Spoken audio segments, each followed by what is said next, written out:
Good morning to Dr. Mohan. Our group will be presenting about the anatomy of elbow complex. I'm Liu Kizin. I will start off with the introduction. So the elbow offers stability to the lying upper extremity, enabling dexterous or powerful movement of hands. There are three elbow joints work together to give the hand and wrist more mobility. There are three types of joint which I mentioned just now, which is the first one, humeral-ulnar, second is humeroradial, the third is proximal radial-ulnar. So I will be talking about the humeral-ulnar. Humeral-ulnar joint is an axial joint, diasthodile joint, and it is also a modified hinge joint with a 5-degree internal and external rotation during the extreme flexion and also extension. The rotation of this joint occurs in coronal plane and passes directly through the middle of the trochlea. The second joint is humeroradial. It is also a diasthodile joint, same as the humeral-ulnar, and it is actually a pivot around a longitudinal axis to perform rotation movements. It often is referred to as a hinge joint or a pivot joint. The third one is proximal radial-ulnar. So this joint actually forms the articulating elements of the elbow along with the two other joints I mentioned just now. So this joint works in tandem with radial-ulnar joint to enable pronate and supinate. Next will be the bones of articulation. The first will be bones of articulation of humeral-ulnar. Included humeral-ulnar. The bones of articulation of humeral-ulnar included distal humerus, which is the trochlea, and also the proximal ulnar. The coronal fossa anterior from the coronal fossa anterior until the olecranon posterior, articular surfaces are covered in cartilage.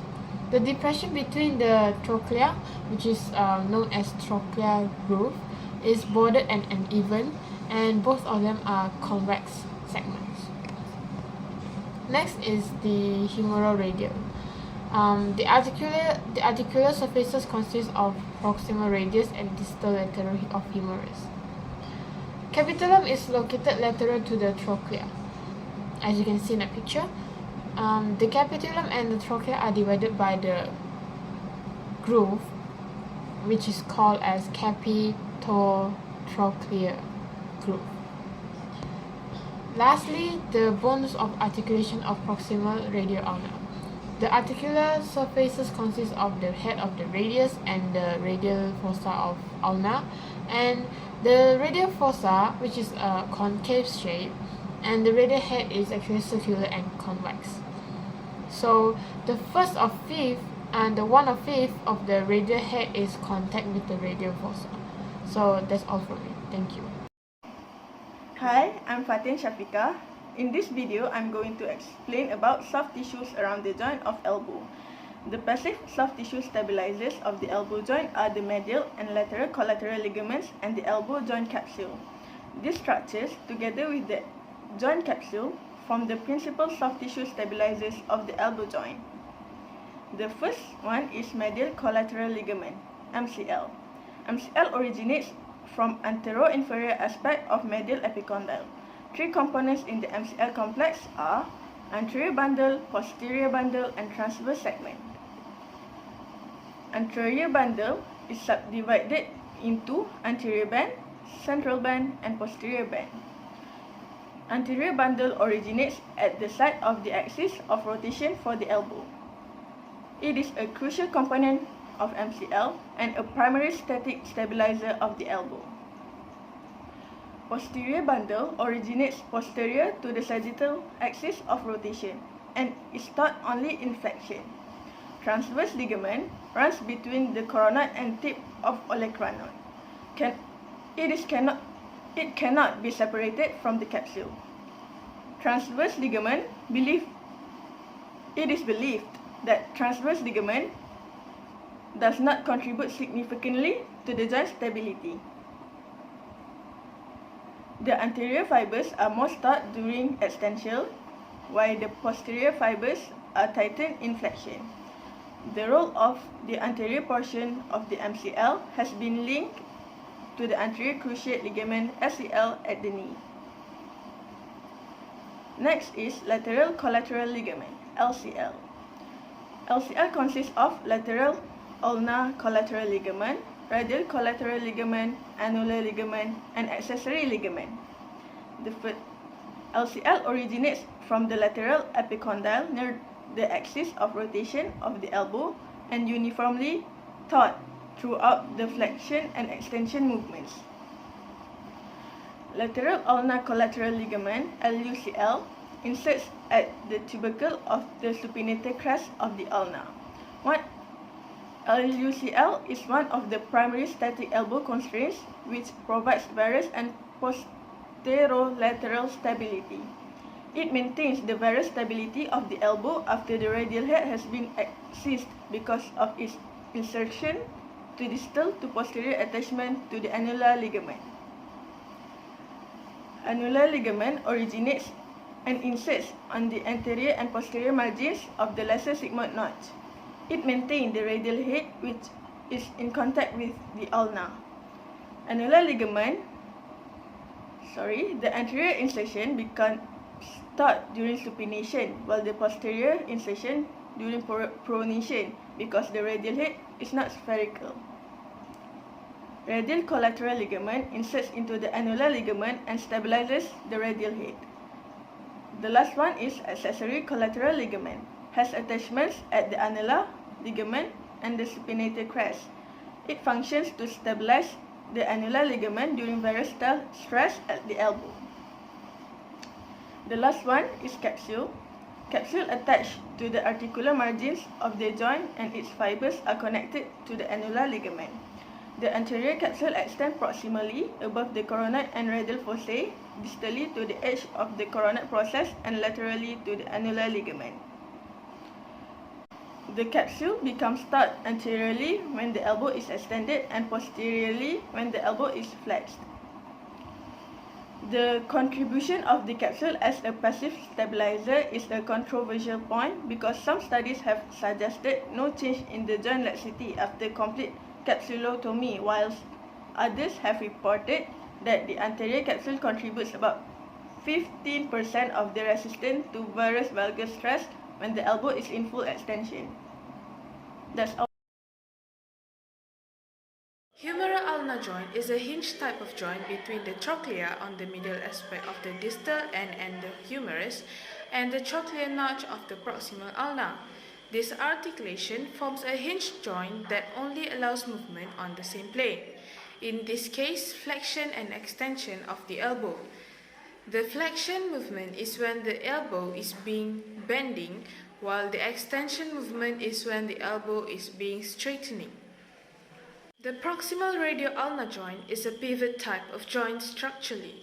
This allows the movement of the rotation of the lower arms become possible.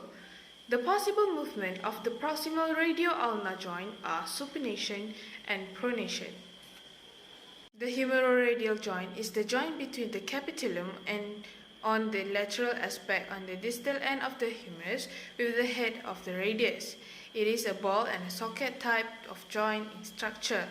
However, the existence of a stabilizer muscle for this joint, which is the annular ligament that slings around the edge of the radial head. This ligament that attaches anteriorly and posteriorly to the edges of the radial notch on the ulna, anchoring the radius to the ulna. Therefore, the humeroradial joint is not functionally a ball and socket joint, although the joint surface in itself allows movement in all directions. Thus, this causes the humeroradial joint moves more like a pivot joint, which allows this joint to execute the flexion, extension, supination, and pronation.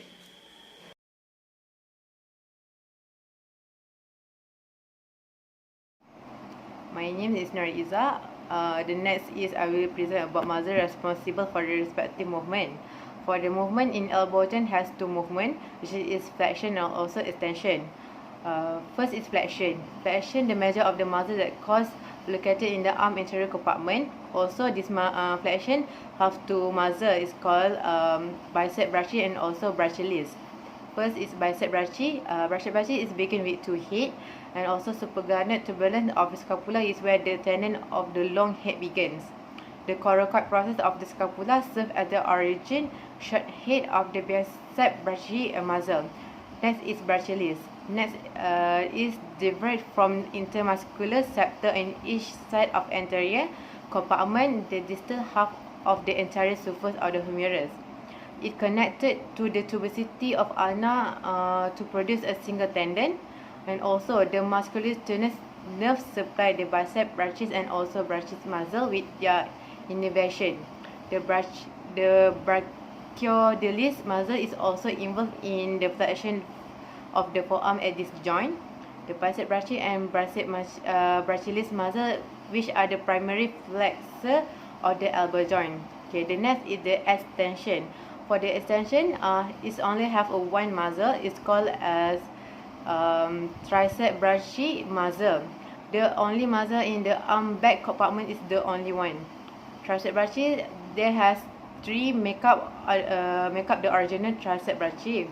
The long head develop the scapula infraglenoid tuberculum. The lateral head for the humerus, lateral aspect above the radial groove. The middle head from the humerus middle aspect below the radial groove. There are three head of the tendon merged into one tendon that attached to the olecranon of the ulna. It is supplied by the radial nerve, which run between the lateral and middle head of the muscle in descent through the arm. Now I'm going to explain the common possible injury around the joint of the elbow. The first one is distal bicep strain or tear. This injury happened due to the forceful elbow extension against a load like lifting a heavy object. Patient will feel a sudden pop or ripping sensation at the front of their elbow with immediate pain in their lower arm and upper forearm. The second one is tricep strain or tricep tear. This injury caused by overuse or a rapid change in activity like starting a new weightlifting program. It is also occur in sport like football when the elbow is aggressively twisted against opposition. The third one is lateral epicondylitis or tennis elbow. This injury caused by inflammation or tendonitis of the wrist and finger tendon that attach to the outside of the elbow.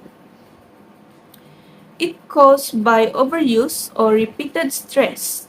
The patient will feel pain when gripping, especially when the elbow is outstretched. The next is medial epicondylitis or golfer elbow. It is caused by inflammation of the tendon in the forearm and finger on the inside of the elbow. This is happen due to the overuse of grasping and forceful wrist flexion of forearm rotation. The sign of this injury is discomfort and pain in elbow. The next one is ligament strain or tear. It is happened when arm is quickly bent or twisted in an unnatural position. This injury most occur in overhand thrower like softball player and pitcher, and also in baseball. The last one is thrower elbow. Most this injury most occur in overhand throwing. It caused by repeated action like baseball pitcher and other throwing sport. Thrower elbow occur when athletic activity repeated frequently during a single period of play. This injury may cause damage to muscle, ligament, and nerve. This is because the overuse and repeated may induce inflammation of flexor or pronator tendon where they connect to humerus. There are several types of thrower elbows. The first one is tear of the ulnar collateral ligament. The second one is ulnar neuritis. This injury happens when the ulnar nerve is stretched and when the elbow is bent. Ulnar nerve, also known as funny bone. The third one is ulnar extension strain. This injury happens because throwing action is difficult on the elbow. So when it falls, it causes torque. This higher torque may cause articular cartilage attrition and the formation of the bone spur, which called osteophytes, between the humerus and ulna in response to the area increased stress. Athletes suffering from UEO report medial elbow discomfort, edema, and soreness. The next is stress fracture. This occurs when force that will normally be absorbed by muscle contraction are transmitted to the bone. This injury situation due to tiredness, muscular imbalance, and inappropriate training. That's all from us about the elbow. Thank you.